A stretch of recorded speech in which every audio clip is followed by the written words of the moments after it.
दे kitchen से आवाज chicken कुकड़ू को, तेरी भूख का इलाज चिकन कुकड़ू। शहर रायचूर में पहली मर्तबा चिकन पकोड़ा पर इतना शानदार, जानदार और मज़ेदार ऑफर है। चिकन पकोड़ा 1 केजी खरीदने पर 1 केजी बिल्कुल मुफ्त, आधा केजी खरीदने पर आधा केजी बिल्कुल मुफ्त, पाव केजी खरीदने पर पाव केजी चिकन पकोड़ा बिल्कुल मुफ्त। तशरीफ लाइए नोमान भाई स्किनलेस चिकन पकोड़ा सेंटर और नोमान भाई चिकन सेंटर, मछली बाजार, अशोका रोड, रायचूर।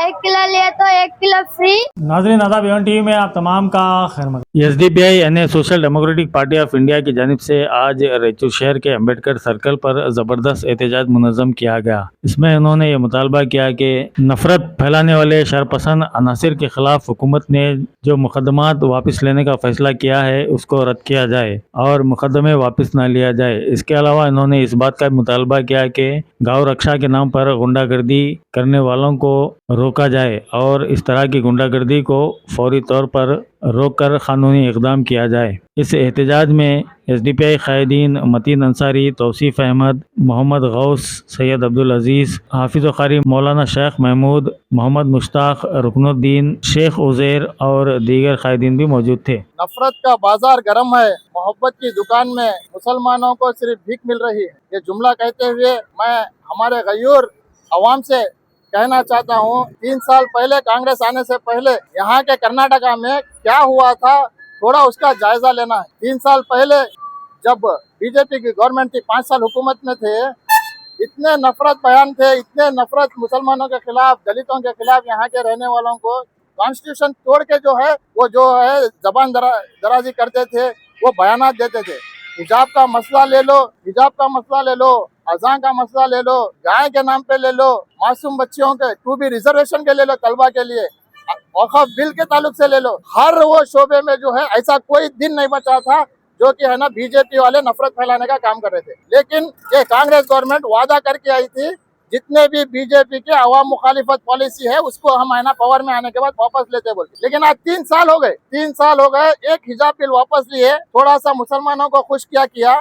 उसके बाद जो है ये 50 से जायद ये जो यत्नाड़, प्रमोद मुतालिक, ये RSS, ये बजरंग दल के गुंडे जो हमें हर हमेशा नफरत के बयान देते थे, उनके 50 से जायद लोगों के ऊपर केस वापस लेते हैं।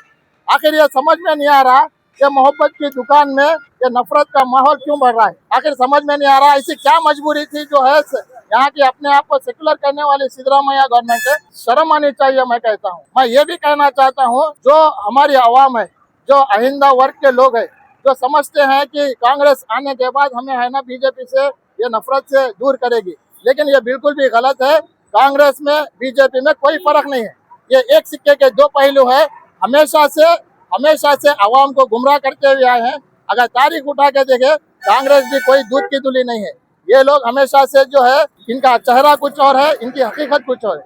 तो आने वाले दिनों में मैं अपील करता हूँ आवाम से, जो खामोश बैठे दूर तमाशा देख रहे हैं, आवाम से अपील करता हूँ, इनको सही समझिए। आने वाले दिनों में इनको समझ के जो है, जो पार्टी आपके लिए लड़ रही है, जो लोग आपके लिए जिद्दोजहद कर रहे हैं, उनका साथ दे रहे, वरना और 70 साल गए तो भी ये चीज को, हालात को कोई नहीं बदल सकता। बस यही अपील करता हूँ मीडिया के जरिए से, हकीकत को समझिए, वो तकलीफों को समझिए, हमारे मासूम माँ बहनों की, वो हमारे तलबा की तकलीफ को समझ के जो है आप फैसला लेना। बंद कमरे में बैठ के सोचना बहुत आसान है, लेकिन आगे रोडों पे जो हकीकत में हो रहा है, सियासत में जो हो रहा है, हमारे बुजुर्ग है, हमारे उलमाए दीन है, जो सिर्फ ऐन इलेक्शन के वक्त आते हैं और 5 साल खामोश रहते हैं, मैं उनसे भी अपील करता हूँ, आप मुंह खोलिए, आप उनसे सवाल पूछिए, आज क्यों खामोश है आप ये गवर्नमेंट से सवाल क्यों नहीं पहुंच रहे। लेकिन अगर आप नहीं सवाल पूछेंगे, 2 साल के बाद SDPI वालों को फेस करना आपको रहेगा। ये बड़ों को, हमारे बुजुर्गों को, या जहाँ पे भी आप है ना आएंगे तो सामने आपको SDPI वाले मिलेंगे, आपसे हम सवाल पूछेंगे 5 साल आप आवाम के लिए क्या करें। बस इतना ही कहते हुए मेरी बात को खत्म करता हूँ। अस्सलाम वालेकुम। आज कर्नाटक भर में SDPI party, social democratic party of India सड़कों पर उतर आई है। इसकी वजह यह है कि कांग्रेस गवर्नमेंट जो अपने आप को सेकुलर कहलाती है, सेकुलर का नारा देती है और हुकूमत में आती है। 3 साल पहले जो वादे करके कांग्रेस गवर्नमेंट हुकूमत में आई थी, आज उसके खिलाफ काम कर रही है। कांग्रेस ने तो कहा था कि जो भी माहौल को खराब करेंगे, हॉट स्पीच देंगे, ऐसे लोगों को खिलाफ हम केस करेंगे और इनकी गिरफ्तारी करेंगे। लेकिन इसके बजाय जो माहौल को बिगाड़ने के लोग हैं, जो हमेशा गलत बातें करते रहते हैं, नफरत अंगेज तकरीरें करते रहते हैं, जिनके ऊपर केसेस है दर्जनों, ये केसेस करने के बजाय ऐसे लोगों के केस वापस लेकर उनको गले लगा रही है। जैसा कि आपने देखा, बीजेपी जो रेपिस्टों को जब आजाद कराती है,